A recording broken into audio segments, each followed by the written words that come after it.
Hi all, we are presenting about the strategic position of Qantas group of companies now.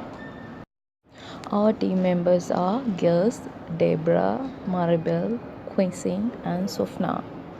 Qantas is an Australian private aviation company which was owned by government few decades ago. In this presentation, we analyze the strategic management practices and processes of Qantas related with the theory.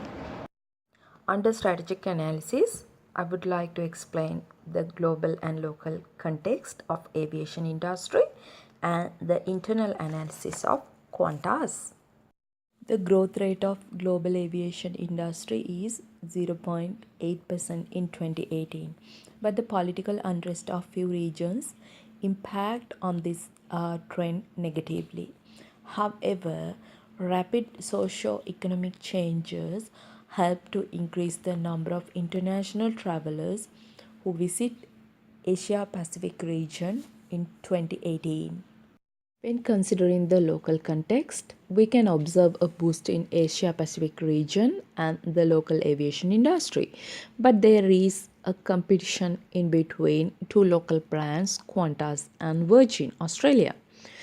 In addition to that, these companies get benefited to have the ownership of main airports in Australia. On the other hand, the trend of new entrants to the local market and the popularity of the budget airfares are increasing. However, Qantas got opportunity to alliance and joint venture with global airline companies. As a result of internal analysis, we identified that Qantas is the largest group of airlines in Australia, which has a strong brand recognition with significant records of punctuality and safety. Other than that, the frequent flyer program and the broad operational network with strong fleet operations and the technical advancement of the company are the core competencies of Qantas airline groups. The sustainable competitive advantages of Qantas are the dual brand strategy, the frequent flyer loyalty program, and the strong leadership. While the industry competition is increasing, Qantas maintains its market leadership position through its diversification strategy, alliances and joint ventures, and brand recognition. The weaknesses of Qantas are extreme level of carbon emission, high focus on local market, and limited focus of global travel networks. Next two slides contain SWOT analysis and it follows megatrend analysis. Within this part, I'm going to introduce the strategic directions and strategic objectives of Qantas. The vision of Qantas is to be a great airline that champions the spirit of Australia, which is supported by the values of together, genuine, inventive, optimistic, and experienced. Their vision was clearly articulated, portraying what the brand ultimately achieves. Within this part, I'm going to introduce the strategic directions and strategic objectives of Qantas.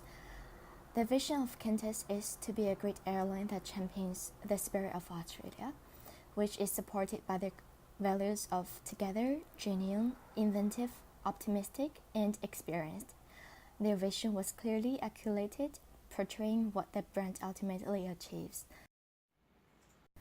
And following with the strategic objectives, Qantas is using 6 key metrics in measuring the performance on delivering strategic objectives. Those metrics including financial metrics, we have 3 over here, and also 3 non-financial metrics. When analyzing the ethics position of Qantas, we used Firstberg's ethical metrics, and based on the Qantas governance policy 2018, So I come up with a table as below.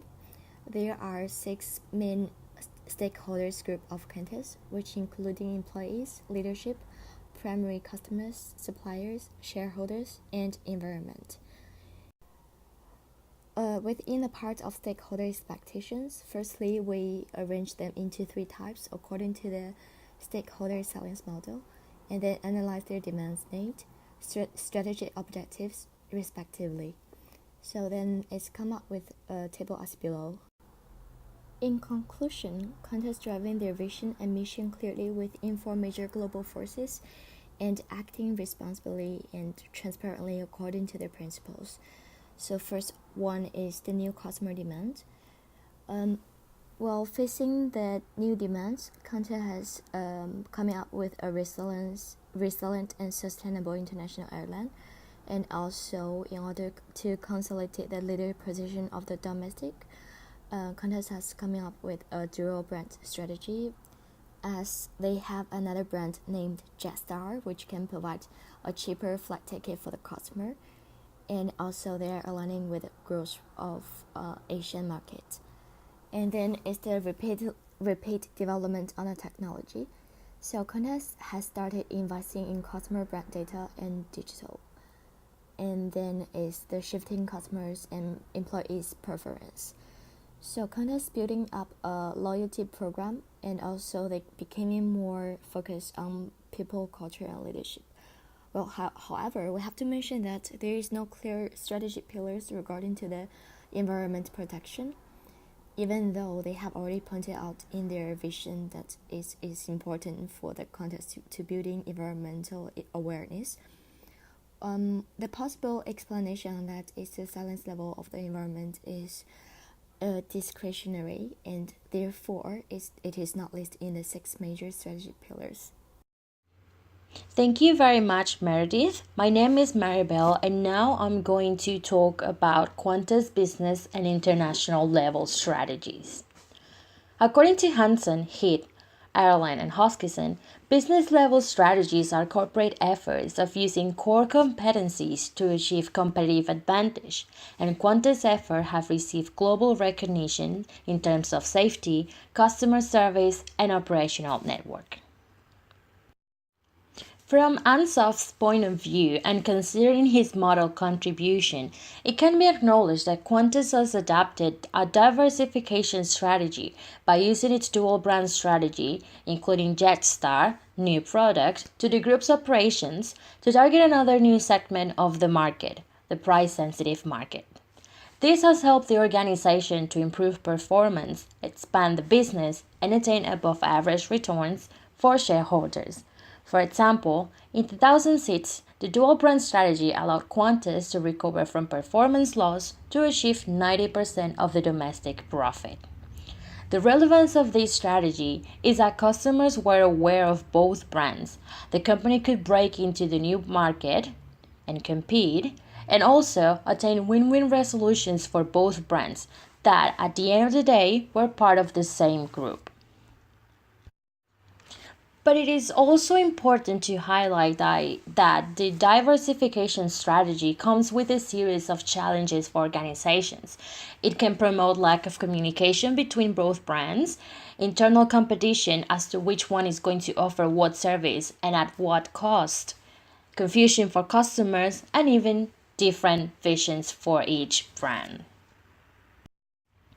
From Mousen's no adaptive strategy point of view, being an analyzer allowed Qantas to maintain its current business while innovating in a new one.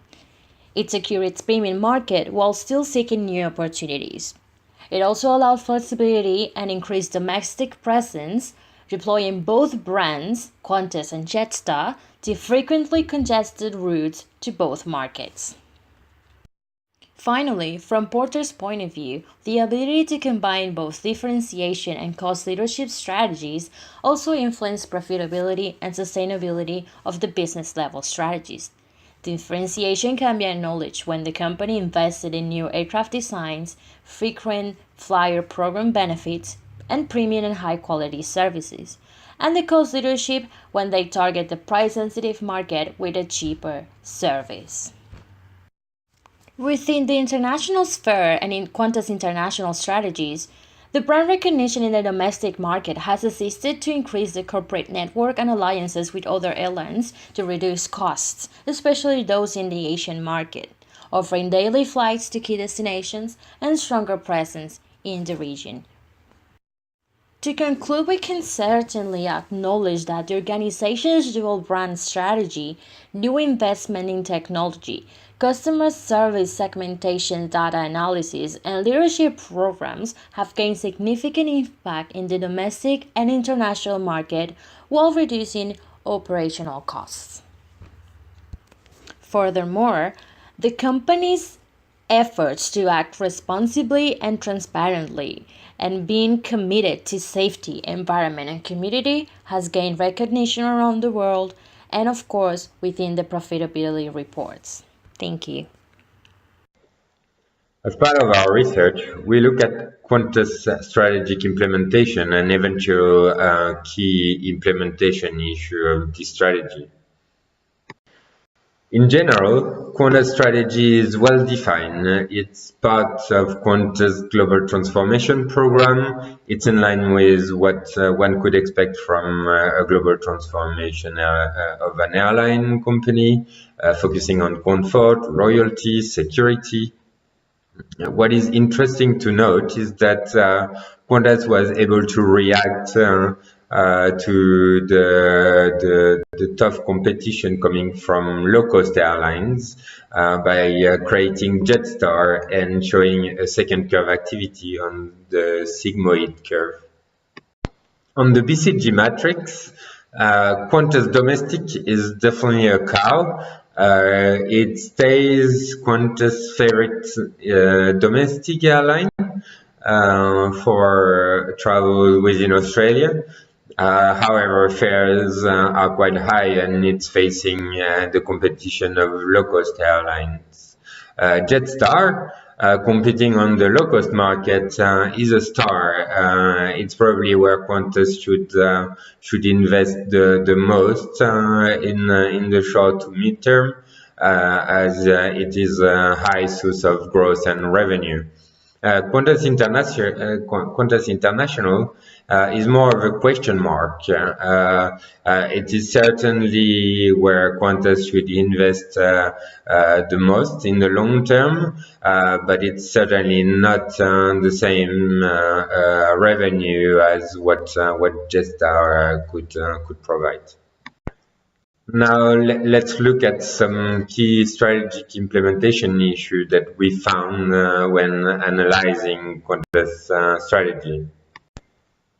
First, Qantas used to rely on a former monopoly, which was an impediment to monitor the threat of new entrants. So Qantas should continue monitor its competition closely and build partnership alliance to be able to control the competition.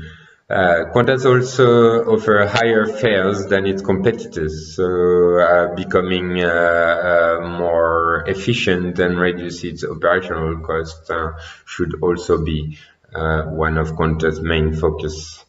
Qantas also didn't engage enough with the staff when presenting and implementing the new strategy as part of its global transformation program back in 2014. So communication is key, enabled to have employees share the same values and share the same culture as part of this change. This very profound change of Qantas DNA.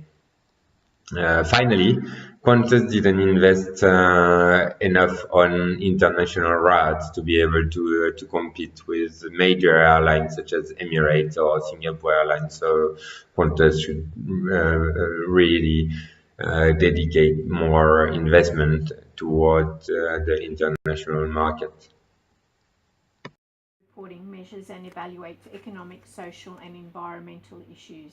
This type of reporting was first introduced by John Elkington in the 1990s and, according to theory, is crucial for organisations transitioning into sustainability while being an effective tool for long-term partnerships. However, it is a bit of a grey area as it has been debunked by Norman and MacDonald in 2004, as they thought it was a smokescreen, stating that if you can't measure it, you can't manage it. Qantas has a fairly good economic bottom line. Alan Joyce has managed in a short period of time to turn the organisation around from one which was not financial to one which is now on the way to being profitable. And this is a good result for the shareholders who have invested in this private company along with its stakeholders. Social bottom line is a mixed bag. While the organisation strives to be a good business and promote what is good for the people, such as the yes vote for same-sex marriage, it also has to deal with the negative publicity. One of the more recent negative comments was that of the transportation of asylum seekers, and perhaps Qantas needs to look at what both Lufthansa and United Airlines are doing. Environmental bottom line is good, but an organisation like Qantas is expected to meet both the Australian and international government requirements. Overall, the organisation is meeting its strategic objectives in relation to the triple bottom line.